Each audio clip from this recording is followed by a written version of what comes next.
ఇప్పుడు ఎక్కడ చూసినా ఒకే మాట వింటున్నాం. AI, chat GPT, robots, self driving cars ఇవన్నీ రోజు మన చుట్టూ వినిపిస్తూనే ఉన్నాయి. కానీ ఈ ఆర్టిఫిషియల్ ఇంటెలిజెన్స్ అంటే అసలు ఏంటి? ఇది ఎలా పనిచేస్తుంది? మన జీవితాలను ఎలా మార్చుతోంది? ఈ వీడియోలో మనం దాన్ని సింపుల్గా క్లారిటీతో తెలుసుకుందాం. ఏఐ అంటే ఆర్టిఫిషియల్ ఇంటెలిజెన్స్. తెలుగులో కృత్రిమ మేధస్సు అంటారు. కృత్రిమ మేధస్సు అంటే మనిషిలా ఆలోచించగలిగే, నేర్చుకోగలిగే కంప్యూటర్ సిస్టమ్. సాధారణంగా మనం కంప్యూటర్కి ఒక ఆదేశం ఇస్తాం, అది చేస్తుంది. కానీ ఏఐ ఉన్నప్పుడు మాత్రం కంప్యూటర్ స్వయంగా నేర్చుకుంటుంది, స్వయం నిర్ణయం తీసుకుంటుంది.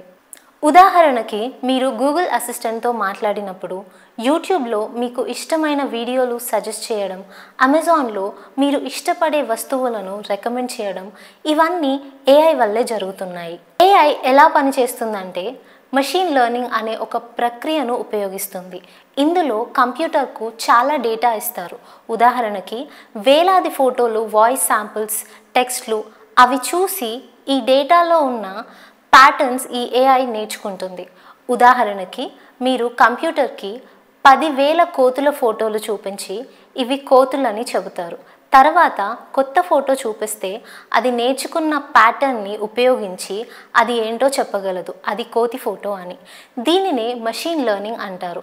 మరి దీనిని మరింత లోతుగా నేర్పితే, అంటే ఇమేజెస్, సౌండ్, టెక్స్ట్ లాంటివి కూడా అర్థం చేసుకోవడంలో ఈ ఏఐ దిట్ట అవుతుంది. దాన్నే డీప్ లెర్నింగ్ అంటారు. ఇవే chat GPT, perplexity, voice assistants, image generators వంటివి పనిచేయడానికి ముఖ్య కారణం. ఏఐని ప్రధానంగా 2 రకాలుగా విభజిస్తారు. ఒకటి నారో ఏఐ, ఒకే పని చేయగలిగే ఏఐ. ఉదాహరణ Siri, Google Maps, YouTube recommendation system. ఇవి ఒక స్పెసిఫిక్ పనికి మాత్రమే డిజైన్ చేయబడ్డాయి. రెండవది జనరల్ ఏఐ, మనిషిలా అన్ని రకాల పనులు చేయగలిగే ఏఐ. మనిషిలాగా ఆలోచించడం, నేర్చుకోవడం, భావోద్వేగాలు అర్థం చేసుకోవడం, ఇవన్నీ చేయగలిగే స్థాయికి ఇంకా ఏఐ చేరలేదు. ఇది ప్రస్తుతం రీసెర్చ్ దశలో ఉంది. మనకు తెలియకుండానే ఏఐ ఇప్పటికే మన రోజువారీ జీవితంలో భాగమైపోయింది. కొన్ని ఉదాహరణలు చూద్దాం. Social media, Facebook, Instagram, YouTube ఇవన్నీ ఏఐ సహాయంతో మీకు ఇష్టమైన కాంటెంట్ను చూపిస్తాయి.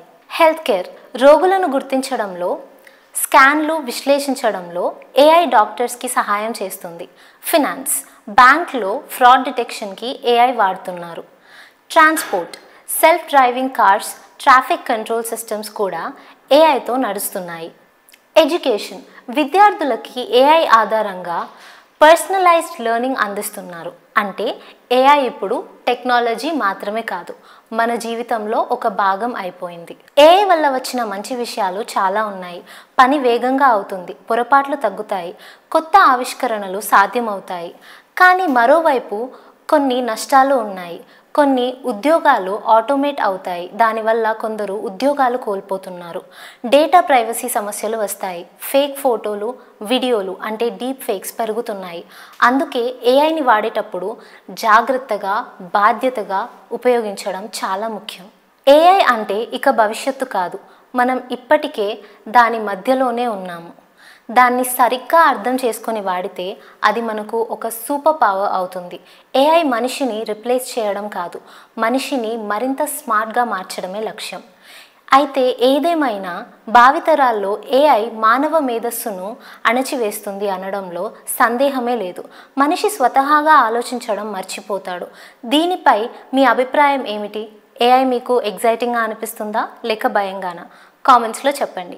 ఇలాంటి ఇంట్రెస్టింగ్ స్టోరీస్ కోసం సబ్స్క్రైబ్ చేయండి K2 న్యూస్ మరియు బెల్ ఐకాన్ని ప్రెస్ చేయండి. నేను మీ Bindu. Thank you for watching.